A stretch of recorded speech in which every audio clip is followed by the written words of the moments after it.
Okay, madam. Good afternoon, Miss Karen. Good afternoon to madam. Okay, Miss Karen, can you tell me about yourself? Yes, madam. My name is Karen Bitato from Philippines, Filipino national, applicant for domestic helper in Malaysia. I am 28 years old and hardworking person.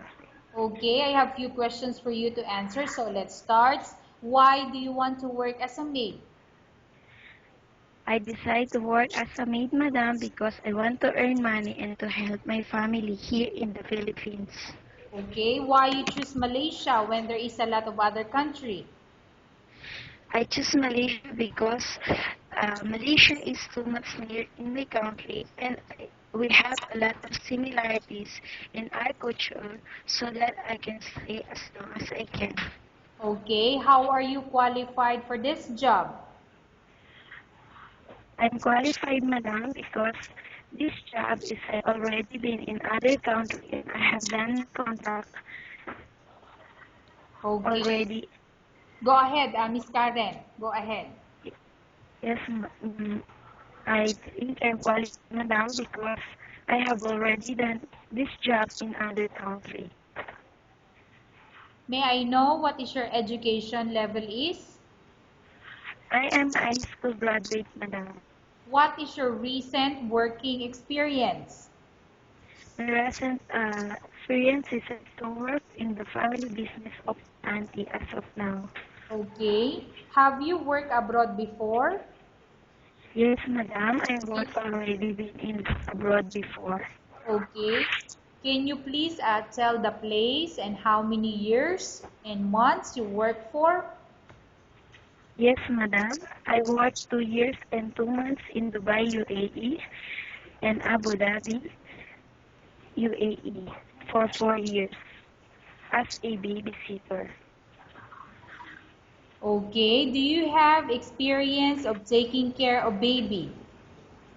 Yes, madam, I have an experience for 4 years to taking care of babies together with my niece and my nephew. Okay. So whose baby you are taking care of for 4 years, you mentioned? Uh, I have taken 4 years to baby of my employer, madam. Okay. What about elder or older people? Do you have the experience? Yes, madam, I have already experienced to taking care of older person, my grandfather, and my previous employer before of his wife. Okay. Can you still remember how old is your grandfather when you take care of him? Yes, madam, he was 88 years old, And what about and the wife of the employer? You work in UAE. she was 70 years old, madam. Okay. Do you have any other special skills? Yes, madam, I know how to cook, clean, taking care of kids, elder person, and all the house chores. Okay. Are you willing to learn new skills? Yes, madam, I am willing to learn new skills. Are you willing to work with a family where the mother-in-law or any relatives stay together? Yes, madam, I am willing. Okay. Currently, are you still working now? Yes, madam, I'm still working now in the business of my auntie as a sewer. Okay. Do you know how to cook? Yes, madam, I know how to cook. Can you tell me what sort of food can you cook?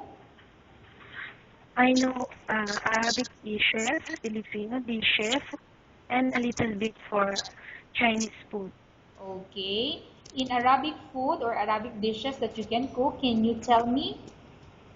I know how to cook Arabic food like mashbus and biryani, Oh, chicken masala, and beef salad.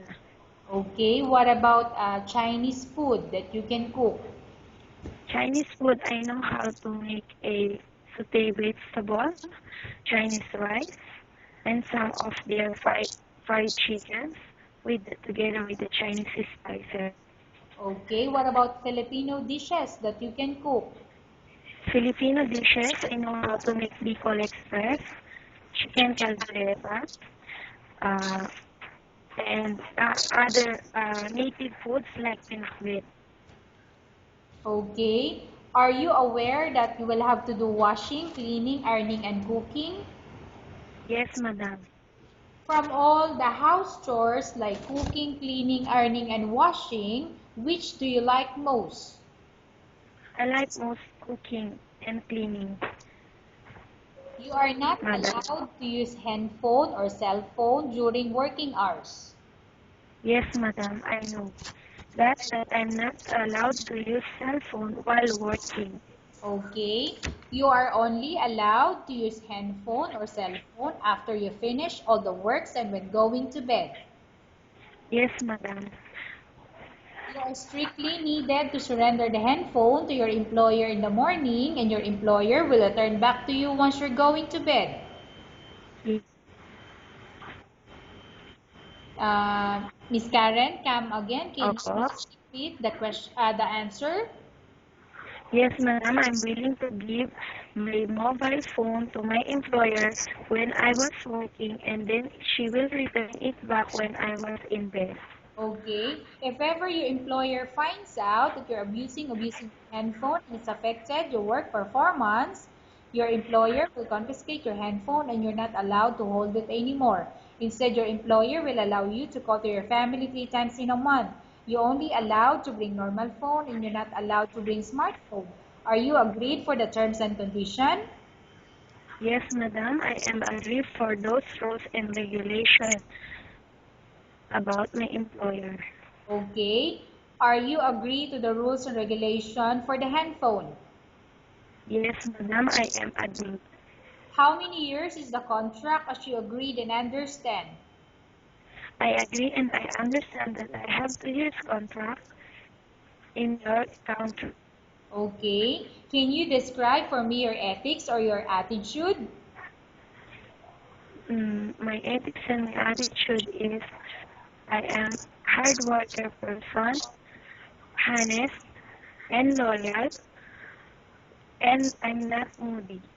Okay. How can you assure to us that you will work hard in Malaysia? I can assure you because I have already done for those country and I'm willing to do my best to satisfy you in my work. Okay. Can you promise not to use the telephone without the permission of your employer? Yes, madam, I promise that I will never use a phone if my employer not allow me. Okay. Can you promise not to put on makeup but to dress properly while work? Yes, madam, I promise that I will never put makeup on when I will work with my employer. Okay. Can you promise not to invite friends and relatives without the consent of your employer? Yes, madam, I promise that I will never invite the consent of my employer. Can you promise not to ask for advance salary from your employer under any circumstances? Yes, madam, I will never ask for advance salary to my employer for those consents. Okay. Do you really understand of the rules and regulation of the agency? Yes, madam, I really understand the rules and regulation of the agency. Do you pay any placement fee for you to come to Malaysia to work as a maid? No, madam, I don't need to say anything to my agency when I was as a domestic helper in Malaysia. Okay. Do you have any history of sickness, example breast cancer or any other illness? I don't have, madam, any history of sickness. Okay. Do you suffer from any skin diseases, allergy, or physical defect?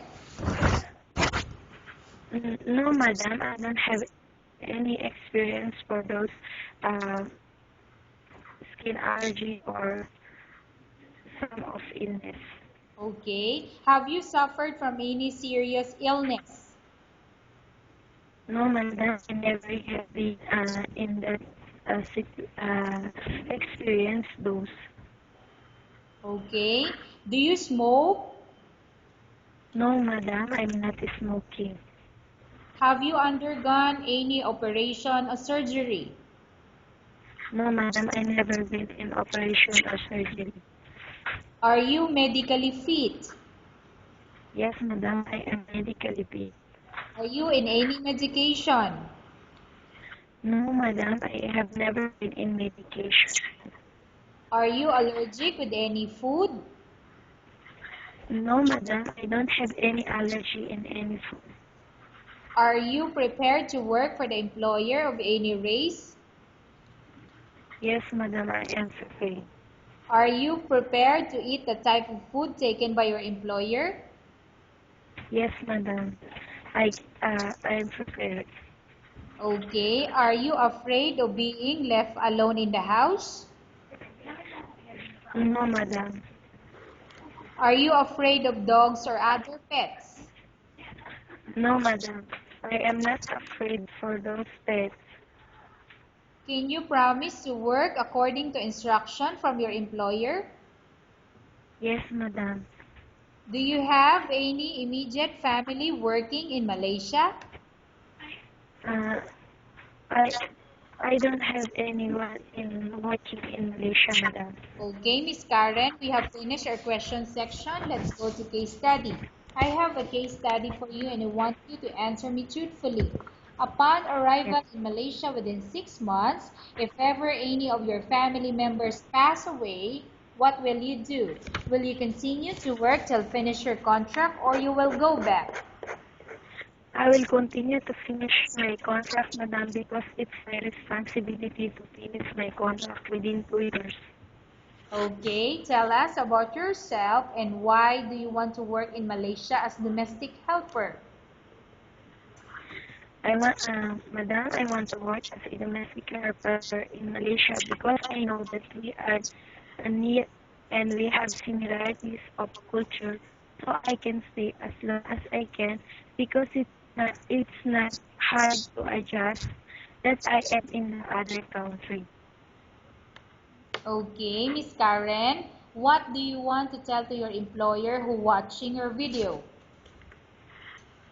Uh, I want to say, sir, madam, if you choose me as your housemaid, as your domestic helper from the Philippines, I promise you that I will work hard and I will do my best to satisfy all my job and your family, and also uh, uh, I will make finish my contract within 2 years, uh, and I will work hard for you and your family. Thank you so much, Madam, sir, and God bless us all. And I'm so excited to see you and meet you soon. Okay, thank you very much, Miss Karen. We will update your agency if there's any selection made by the employer. Thank you so much, Madam.